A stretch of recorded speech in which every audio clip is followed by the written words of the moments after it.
All right, today we're going to take a look at section 8.1, which deals with circles and arcs. So you want to follow along on your guided notes there. This section starts out with a fair bit of vocabulary. So we're going to start by talking about a circle. We all know a circle when we see one, but the definition of a circle would be the set of all points equidistant from a given point called the center. All right, so again, this is just what we think of as a circle. It's all the points. So if I took a ton of points, equidistance means the same distance from a given point, which is the center. So all of the points the same distance from the center around, we call that a circle. Okay? A diameter, okay, is a segment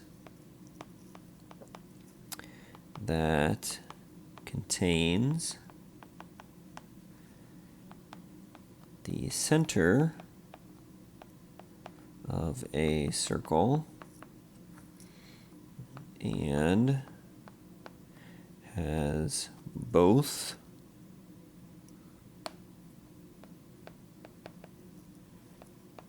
endpoints on the circle.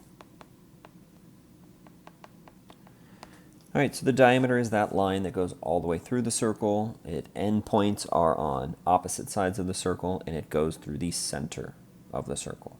Okay, a radius is a segment that has one endpoint on the center and the other endpoint on the circle. All right, so always think of a radius as it's like halfway across the circle. It starts at the center and it goes somewhere out to the side of the circle. Okay.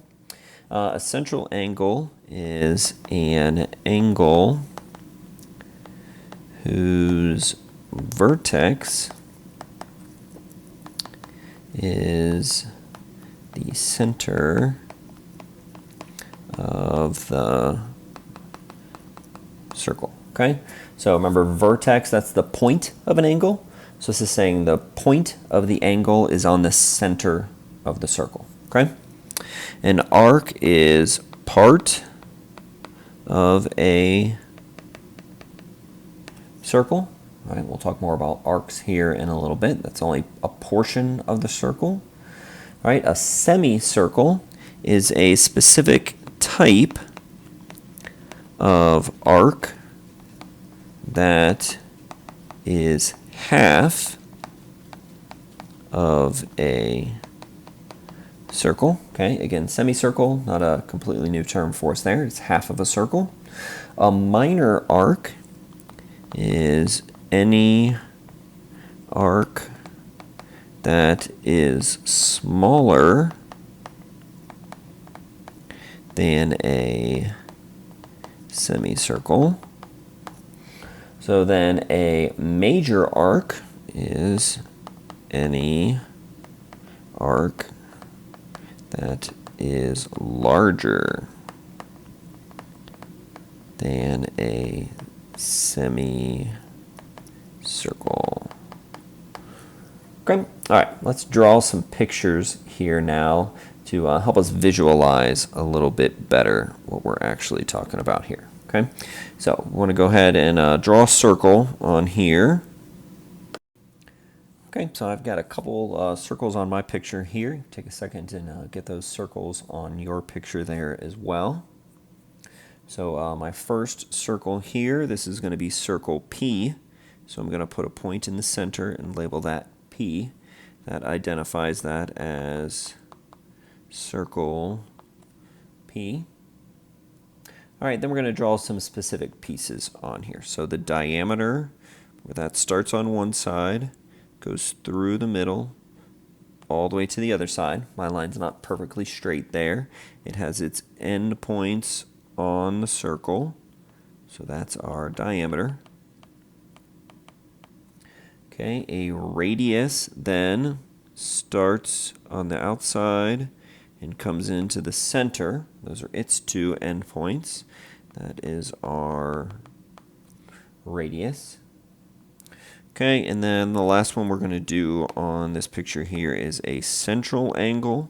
So again, that's an angle whose vertex is on the center of the circle. So this we call an central angle. Okay? All right, now on my other circle over here, I'm going to go ahead and label my center again. So this is circle W. And I'm just going to put some points around the outside. So there's point X, and then we have point V. Let's see, we'll come over here and call this point S, and this point here will be T. Okay, so we're going to label some different arcs here. So the first one we're going to talk about a semicircle. So remember, that's half of the circle here. My semicircle here is S to V. That makes up half of the circle. And we label this, we do the two letters, SV, and then we put this little arc looking thing over the top of it. That one didn't look very good. Let me try again. All right, that's a little better. Okay, so there's semicircle. Okay, so that'll be SV. All right, then a minor arc. Remember, that's anything smaller than a semicircle. So I've got multiple on here. I'm just going to use XV, again, with the little arc symbol on it there. So a minor arc, something that's smaller than half the circle, smaller than a semicircle. And then the last is our major arc. And this is a little different because we label a major arc, we want to use 3 points. Okay, and that's bigger than a semicircle. So again, I have multiple on here again, but I'm going to go with XST. Okay, and the reason I couldn't just do XT, because if I just did XT, that would be around this other side. That would be indicating I'm coming around here, and that would not be bigger than half of the circle. So putting XST says go from X to S to T, bigger than half the circle, so that is our major arc. Okay? All right, so on this next example, what I want you to do is go ahead and pause the video here and answer these questions down here, and then come back and check your answers. Okay, so hopefully you were able to identify all of these same minor arcs, the semicircles, and the major arcs. So take a second to check what you have there. Note that on the major arcs, and on the minor arcs, I guess, that the order of the letters, okay, that doesn't make for a different arc. So you notice my first minor arc is SR. That's the same thing as minor arc RS. Doesn't matter the order of the letters there. I'm still talking about the same arc. My first major arc is SRQ. Okay, well, that same arc could be QRS, that I can change or reverse that order of the letters. And we're still referring to the same arc there. All right, so go ahead and flip over to the back, and let's start talking about arc measures and arc lengths. So first thing here is arc measure. When I'm talking about the measure of a minor arc is equal to the measure of its corresponding central angle. Okay, remember that central angle is the angle that the vertex is on the middle of the circle.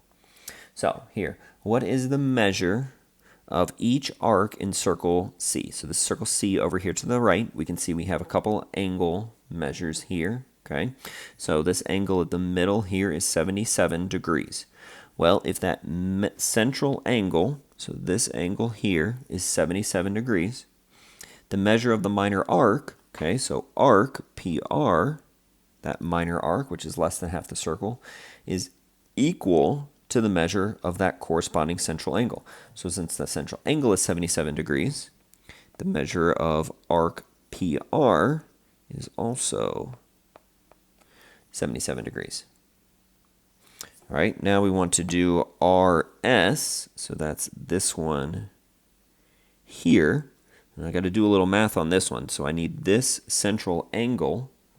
Well, if the red central angle is 77, P to S, note that that's half of the circle. That's a semicircle. So this blue one then must be 103, because half of the circle is 180. 180, 77, and 103 give us 180. So the measure of arc, RS, is 103 degrees. All right, now we have PRQ. So now I'm going for a major arc. P to R to Q, okay? Well, here we see, okay, so we know P to R is 77. R to S is 103, so there's our 80. And it looks like Q to S, I'm given that, is 28. Well, if I take my 180, add on my 28, that little extra distance there, we get that the measure of major arc, PRQ, is 208 degrees. All right, and then lastly, we want arc PQR. Now I'm going in the opposite direction, P to Q to R. Okay, a few different ways I can do this one here, but we know all the way around a circle is 360 degrees. Well, P to R, that's the only piece we're not looking at here. Okay, that's the only piece not included. And that piece of the pie or piece of the pizza here is 77 degrees. Well, if all the way around is 360 degrees, and I subtract that 77 degrees, that will leave me with the measure of major arc PQR, which is 283 degrees. Okay, so that's measure of an arc. Now, let's go back to some things you've done previously. Let's talk about circumference. So the circumference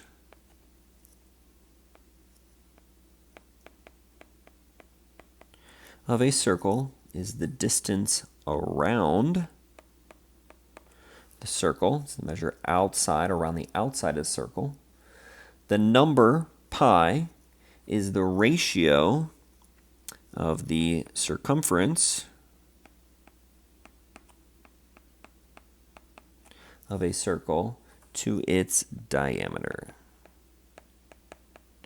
All right, so pi is this number that we've used before, that you have heard plenty of times, and pi is just a number. We know it starts as 3.14 and then keeps going on and on from there. It is the ratio of the circumference to the diameter of every single circle. Okay, no matter how big or small the circle is, if I take that, measure that circle's circumference and measure that circle's diameter and divide them, I will always get the number pi. All right, now we're going to rearrange this, and we're going to use this formula primarily to find our circumference.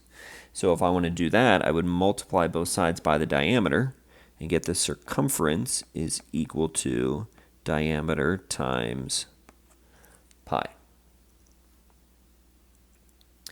All right, and we're going to use this fact. Now we're going to find arc lengths. Okay, so this is a little confusing because we talked about arc measures. So arc measure, that was always in a degree. Now we're going to talk about length. Okay, length, or like the distance of an arc here. So we want to find the length of each arc shown in red. Leave your answer in terms of pi. All right, here's how we're going to do this. So this is the red part here. Just going to emphasize this a little bit. Okay, so I want to find that length right there. Okay, well, that's part of around the outside of a circle. So let's think of a couple of different things here.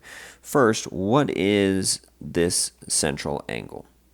Well, if this part over here is 60, okay, this is half of a circle. If that's 60, then this angle here must be 120 degrees. Okay. Also, the diameter of this circle is 24 feet. So the circumference, well, circumference equals diameter times pi. So the circumference of this circle is 24 times pi. And in terms of feet, we'll leave the units off for now. So the circumference is simply 24 pi. So that would be the measure all the way around this circle. But I don't have the whole circle. I've got 120 degrees of this circle here. So that's my slice of the pie. Well, 120 degrees in an entire circle, there's 360 degrees. So I have 120 degrees of 360 degrees. If I simplify this fraction, that's 1/3. So I have 1/3 of the circle. Well, the entire circle, we just said, is 24 pi, the entire circumference. I want to know what 1/3 of the circumference is. So I want to know what is 1/3 of 24 pi. Well, 1/3 of 24, 24 divided by 3 is 8. So that's 8 pi feet. And that is the length of that arc. Now the measure is 120 degrees. Okay, the length is 8 pi. All right, I know this can get a little confusing. All right, so this one here, now we're talking about that little part. All right, we want to know now the length of that arc. Again, I need to know the whole circle. Okay, so circumference equals diameter times pi. Remember, diameter is the measure all the way across the circle. This 9 meters, that is my radius. That's only half the circle. If that's half, my diameter must be 18. So circumference is 18 pi meters. We'll come back to that, okay? Now I need to figure out what percentage of the circle do I have here. Well, if the measure of this outside arc over here is 25, that means this angle in the middle is also 25. Well, the angle on the other side of it is the same because they are vertical angles right across from each other. So it's 25. So that means the measure of this arc here is also 25 degrees. Okay? So I have 25 degrees. So on this one, I have 25 out of the whole circle, which is 360. Okay? So if I have 25 of 360 of my entire circumference, which in this case is 18 pi, we multiply those together and we get 1.25 pi meters. All right, both of these answers we left in terms of pi, and what that means is we just don't multiply by the pi. Okay? In the first one you saw I had 1/3 of 24 pi. Well, I multiplied the 1/3 and the 24 to give me 8, and then I just left the pi there.